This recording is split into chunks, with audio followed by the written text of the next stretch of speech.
recap here on Play on GAA. We're going to start with the game that really is the obvious one.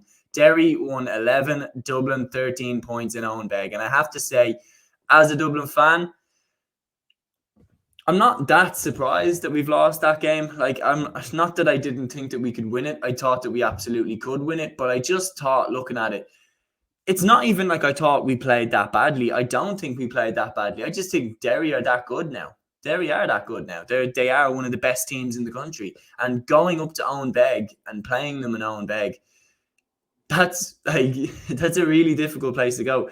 Derry have the best defence statistically across all 4 divisions in the Allianz League. But it's like the way that Derry win. I know this is a completely outlandish reference, but to anyone who watches UFC, it's like Derry are almost like Khabib in terms of a UFC fighter. As in, Khabib used to just wrestle people, suffocate them, and basically it would be a horrible fight to watch because he'd just be dominating them from start to finish rather than a quick finish.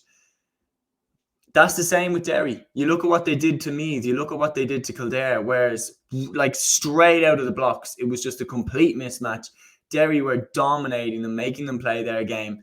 And this game was going to be so interesting to see, could they implement the same things in this game? Dublin were 5 ahead at halftime, so certainly they didn't implement them in the first half. I thought Dublin managed the early Derry blitz very, very well because Derry are known to hit teams right out of the gate. Dublin did not let that happen. Lee Gannon, Brian Fenton, Kieran Kilkenny, Cormac Costello, they were all sharp early. Dublin fired in 5 ahead at halftime and led by 6 early in the second half. However, Garrett McKinless being introduced, in my opinion, changed everything. I think McKinless is right up there as one of the best players in the country. I think he's fantastic, especially at centre-half back. And then when he came in, he just brought bite, he brought spirit, he brought determination and true work rate to that Derry side. And the goal from Niall Toner was a huge turning point because all of a sudden Derry were right back in the game. And with every score Derry got, a massive cheer came from the Owenbeg crowd. And you could tell this was on the cards. All of a sudden Dublin looked there, but it was like a real back and forth game. Kieran Kilkenny hit a crucial point to give Dublin some breathing room at one stage, but Derry just kept reeling Dublin in. Scores from Paul Cassidy, Shane McGuigan, they were all oxygen to them. And then when they leveled the game up, they went ahead, and then Dublin equalised, but then Brendan Rodgers steamed forward like a train. He's been fantastic in midfield this season. I think they're going to keep him there for the championship. He stormed up and hit the winner, and Derry make it another victory and continue their 100% record. For me, keep Brendan Rodgers at midfield, especially with Alan McAvoy at fullback. McAvoy looks fantastic, and then Brendan Rodgers looks like he can run all day around the midfield. And then you've got the likes of Emmett Bradley to come in as an impact sub.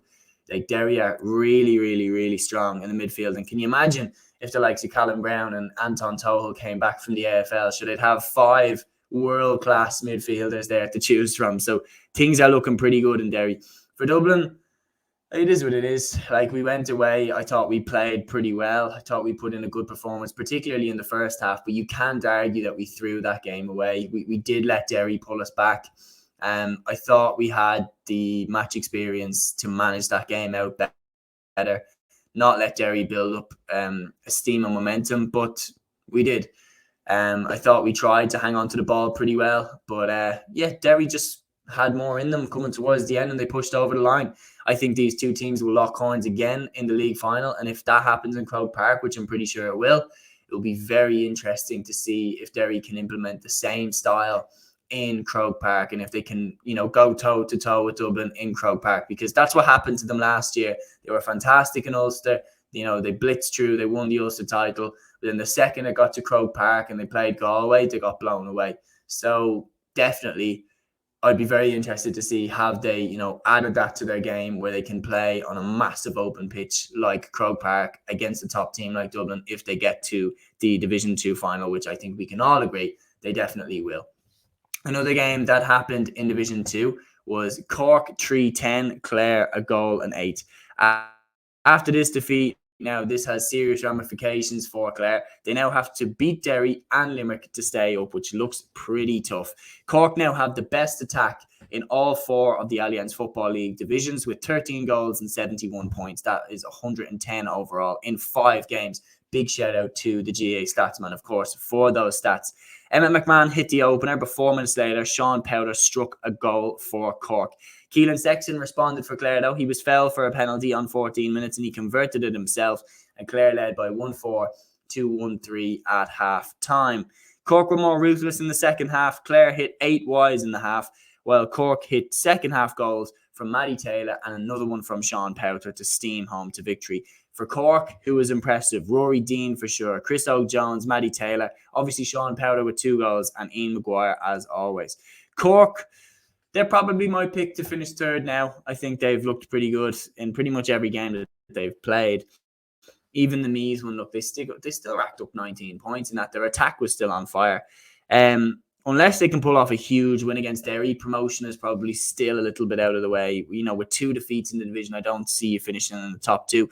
But it still looks like maybe next year. When you look up and you see the likes of Donegal coming down, potentially a Monaghan or a Tyrone coming down, a dejected Monaghan, a dejected Donegal, you're looking at it and thinking maybe Cork can squeeze into one of those spots. Like you look, Kildare came down from Division 1. They are nowhere near getting promoted, as we saw with this result. What is going on with Kildare? Obviously, massive credit to Louth, but for Kildare, I thought that they were better than this. They're after losing to Louth 11 to 12 points.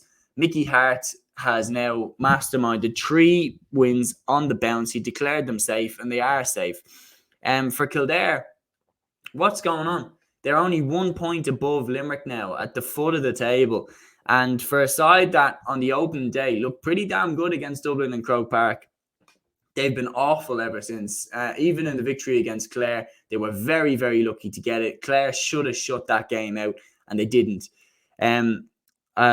Kildare beat Louth by 16 points last year in the championship. Like that's what we're talking about here. This is how far off the pace Kildare were than I thought they would be.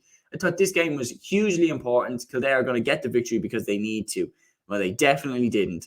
Tommy Dernan hit an early goal for Louth. Conor Grimes hit another one in the end of the first half as Louth went in 2-6 to 7 points up at halftime. Craig Lennon and Bevan Duffy hit late insurance points in the second half to see Louth over the line.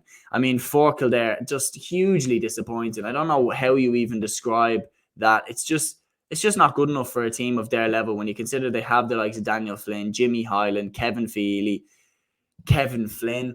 Like, they should be doing way better than this. And I no doubt that Glenn Ryan knows it. And they are really now staring down the barrel that they might not play in the All-Ireland Championship this year. They really are looking at that. That's looking more and more imminent unless they really turn the corner.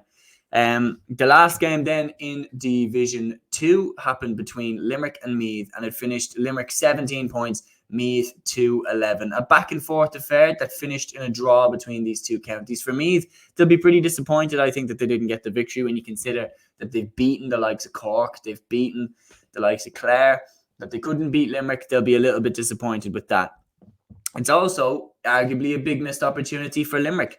Meath had to stage a second half comeback with goals from Matthew Costello and Donal Lenihan, bringing them back level. However, Limerick hit a last-minute equaliser with Brian Donovan hitting that point.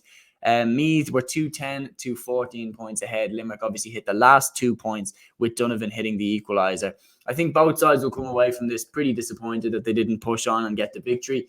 For Colm O'Rourke, it's not as serious though. Limerick definitely now are going down to Division 3. They're definitely going to be playing in the Tailteann Cup, which, to be honest, I think they should be trying to go out and win. They definitely have the forwards, the likes of Hugh Burke, the likes of Josh Ryan, if they can get him back fit.